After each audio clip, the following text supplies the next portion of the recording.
Criar uma obra hoje em dia sem inspiração em outra é praticamente impossível, já que muitas ideias originais já foram criadas. E bom, com Demon Slayer não é diferente, já que Demon Slayer é uma obra recente, então era óbvio que ele ia ter inspirações em outras obras. E bem, eu fiz um post na comunidade perguntando a vocês qual tema vocês mais queriam ver aqui no canal, e vocês votaram sobre Demon Slayer ser uma cópia, e óbvio que isso era um clickbait, porque nesse vídeo eu não vou dizer que Demon Slayer é uma cópia, apenas vou dizer que Demon Slayer se inspirou muito em um anime específico. E bom, nesse post eu vi muitos comentários de pessoas dizendo que Demon Slayer tinha inspiração e era muito parecido com Bleach. Porém, rapaziada, eu não assisti Bleach e eu não posso afirmar isso e não posso também opinar. Mas de uma coisa eu sei, porque outro anime que eu já assisti que é muito parecido com Demon Slayer é Jojo. E é claro, já tava isso na thumb. E bom, no vídeo de hoje eu vou estar explicando pra vocês as semelhanças que Demon Slayer tem com Jojo. E nesse vídeo não, calma aí hater, eu não vou falar que Demon Slayer é uma cópia de Jojo, e apenas as semelhanças que tem.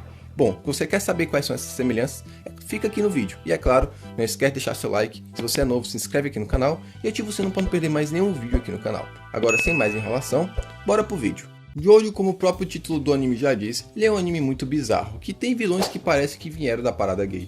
Porém, mesmo com esses elementos, Jojo é um anime incrível, que sim, tem esses elementos meio galhofas, mas é uma história muito boa, que eu recomendo demais. Jojo é um dos meus animes favoritos, que sim, pode não parecer, mas tem uma história bem séria. E Jojo é uma obra lá dos anos 80, e é claro que sendo uma obra antiga, ele ia inspirar vários animes da atualidade. Não é à toa que quando você está assistindo algum anime aleatório por aí, você vê alguma referência a Jojo, porque Jojo não pode ser muito famoso aqui no Brasil, mas lá no Japão ele é praticamente como se fosse um ícone. E claro, Demon Slayer sendo uma obra atual, não ia ser diferente que ele não ia fazer referências a Jojo. E a principal semelhança entre Jojo e Demon Slayer é seu sistema de poder. Em Demon Slayer temos as respirações. Claro que não estou falando das respirações do vento, chamas, água, enfim, mas estou falando da técnica primordial que tinha lá na primeira temporada, que é de fato você literalmente respirar. E Jojo também tem esse sistema na parte 1 e na parte 2, que no caso é o Ramon. É uma técnica usada a partir literalmente da respiração para você fazer movimentos de luta. Embora em Kimetsu no Yaiba isso seja usado com técnicas de espadachim, no Jojo é com técnicas normais de luta usando seus punhos.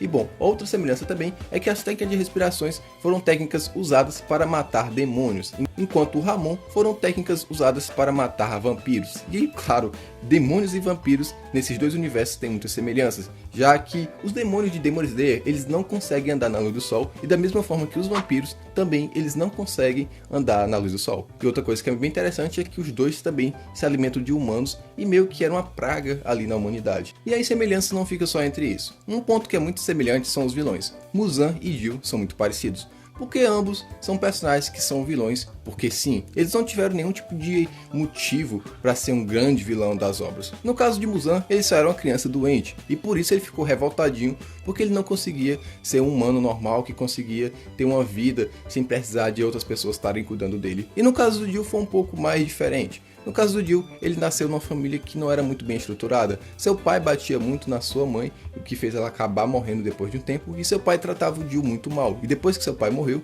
o Jill acabou sendo acolhido pela família Joestar, que era uma família rica que começou a cuidar muito bem do Jill. Porém, o Jill, como sendo um FDP, ele começou a causar um inferno na vida do Jonathan, sendo que o Jonathan era filho do cara que acolheu o Jill. Então o Jill não tinha nenhum motivo para ser um cara mau, já que ele agora com a vida nova, ele poderia ter se tornado uma pessoa boa, mas não deixou sua maldade de lado e futuramente se tornou um grande vilão da obra Jojo. E um ponto muito semelhante entre esses dois vilões é que os dois não foram derrotados pelo primeiro herói. E bom, aqui vem um momento que eu vou fazer uma pequena comparação entre os personagens de Demon Slayer com o de Jojo. Bom, é como se o Muzan fosse o Jill, e o Orochi o Jonathan e o Tanjiro o Jotaro. Agora você deve estar se perguntando o que é que tem a ver o Tanjiro com o Jotaro, sendo que os dois têm personalidades bem diferentes. Mas calma lá que eu vou explicar. Muzan e Jill foram vilões que apareceram no começo da história, porém não foram derrotados pelo primeiro herói. Quase foram derrotados, porém só foram derrotados lá na frente. E Orochi e Jonathan têm essas semelhanças, pois foram o primeiro herói que enfrentaram o vilão. No caso, Orochi enfrentou Muzan, quase matou ele, mas como Muzan ficou com muito medo, dividiu seu corpo em várias partes e se explodindo e acabou escapando. E no caso do Jill, o Jonathan conseguiu arrancar a sua cabeça, porém o Jill não foi derrotado e futuramente o Jill volta atrás do Jonathan e acaba matando ele. E bom, no caso do Orochi, ele não morreu por Muzan, ele morreu de velhice, mas acabou que não conseguiu derrotar o vilão. E bom, o Tanjiro, né, depois de 500 anos, conseguiu derrotar o Muzan, meio que sendo o descendente ali do Orochi. Embora o Tanjiro e o Orochi não tivessem ligação de sangue, mas o Tanjiro é como se fosse o descendente do Orochi por usar a mesma técnica da respiração do sol. E o Jotaro foi um pouco diferente. Embora ele tenha derrotado o Dio usando o Stand, que é um novo tipo de poder que é introduzido na parte 3 de Jojo, mas ele era um descendente do Jonathan que conseguiu derrotar o Dio. E claro, o Jotaro ele era descendente de fato de sangue do Jonathan. Então, tipo, tem essa semelhança entre esses três personagens. O vilão principal, que não é derrotado pelo primeiro herói, o primeiro herói que enfrenta o vilão, porém acaba não conseguindo derrotar, e os descendentes, que são as pessoas que conseguiram derrotar o vilão principal. Eu sei que ficou meio confuso aí, mas você está entendendo o que eu estou querendo dizer. Então tem essa semelhança entre esses três personagens, onde Muzan e Dio são muito parecidos por serem caras maus sem motivo aparente, e Orochi e Jonathan por serem caras que foram o primeiro herói que enfrentou o vilão, e Jotaro e Tanjiro por serem os descendentes que acabaram derrotando esse vilão principal. Outra semelhança também entre Orochi e Jonathan é que os dois eles não tinham nada a ver com esse mundo de demônios e vampiros. No caso de Orochi, ele se envolveu com esse mundo pois a sua esposa foi morta por causa de um demônio, e para que isso não acontecesse com outras famílias, ele acabou se envolvendo nesse mundo de caçar demônios. E o Jonathan foi um pouco parecido, no caso não foi a sua esposa, mas sim o seu pai. O seu pai foi morto por causa do Dio, e nisso o Jonathan, com vingança, ele foi procurar formas de derrotar o Dio e acabou conhecendo um cara que ensinou ele o Ramon, a técnica de matar demônios. Agora, outro ponto de semelhança que não tem a ver com o Dio, mas com outro vilão, é 1940, onde a parte 2 se passa, ele acabou sendo descoberto ali pelo um exército ali meio SUS, né, que eu não vou citar aqui nesse vídeo. Nisso, ele acabou sendo despertado e novamente queria seu objetivo de conquistar o Sol, que era novamente procurando a máscara de pedra junto com essa pedra vermelha para ele conseguir esse tal objetivo. Só que o principal objetivo do caso não era conquistar o Sol, era destruir todos os humanos e deixar apenas vivos os animais e a natureza, já que na sua ideologia os humanos era meio que uma praga ali dentro da Terra, se bem que ele não está muito errado, mas enfim. Só que um dos objetivos que ele precisava era conquistar o Sol, já que para ele poder eliminar todos os humanos, era necessário que ele pudesse andar na luz do dia. Então um dos principais objetivos do caso era simplesmente conquistar o Sol. E quem é que também tem esse objetivo? Exatamente. O Muzan.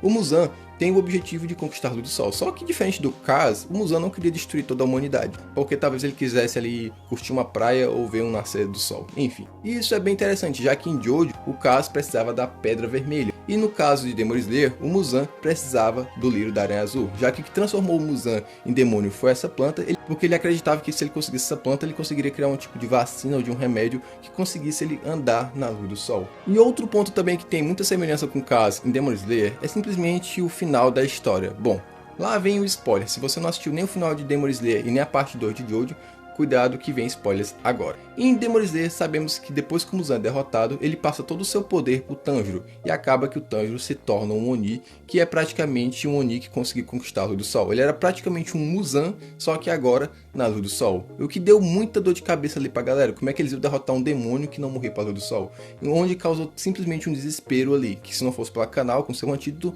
o Tanjiro simplesmente teria destruído o mundo com aquele poder todo que ele tinha.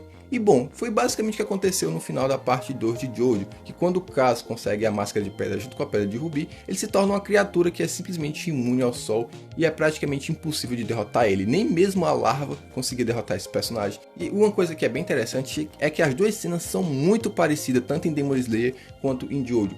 Que Demon Slayer, quando o Muzan é derrotado, causa aquele alívio em todo mundo, onde todo mundo fica tranquilo, pois o Muzan foi derrotado, aquele mal de 1000 anos que estava rondando pela Terra não existia mais, então causa aquele sentimento de calmaria. Da mesma forma em Jojo, quando o Sol nasce na batalha contra o Kaz, todo mundo começa a ficar com esperanças que agora o Kaz vai ser derrotado e que a luz do Sol vai fazer ele desintegrar. Só que no momento que amanhece, o Kaz continua vivo e causa aquele impacto e desespero em todo mundo, porque o maior inimigo do Kaz, que era a luz do Sol, simplesmente não funcionava mais contra ele. E a mesma coisa foi com Tanjiro Oni. No momento que o Tanjiro despertou e as pessoas perceberam que ele tinha virado Oni e já tinha amanhecido, causou aquele desespero, que como é que eles iam derrotar aquela criatura que simplesmente não morria por Sol. E tem esse ponto de semelhança entre os dois, embora a derrota dos dois foi bem diferente. No caso do Tanjiro Oni, ele foi derrotado por uma vacina que transformou ele em humano, e o Kaz, ele foi lançado para o espaço, onde ele viveu eternamente rodando, não morrerem para a luz do Sol. As duas cenas foram bem parecidas, inclusive quando eu estava assistindo Jojo na parte 2, que eu assisti Jojo, de grande semelhança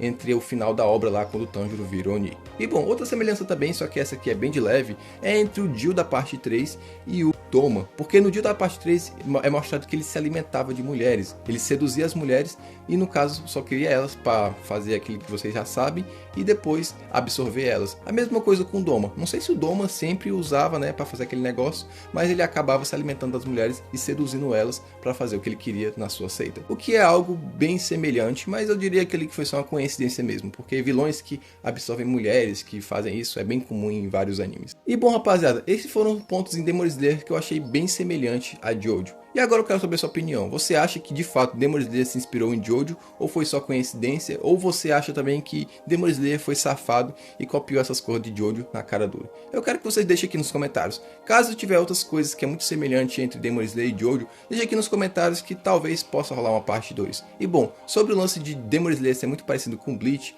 aí rapaziada, eu não posso opinar, pois eu nunca assisti Bleach. E não me peçam porque eu não vou assistir Bleach, porque é um anime que eu não curto. Não que eu ache ruim, é porque eu não tenho interesse. Então aí, esse trabalho de comparar Demon Slayer com Bleach, eu deixo isso aí para outro youtuber. Enfim, se chegou até aqui, deixa seu like, se inscreva no canal. Até o próximo vídeo, rapaziada. É isso, fui!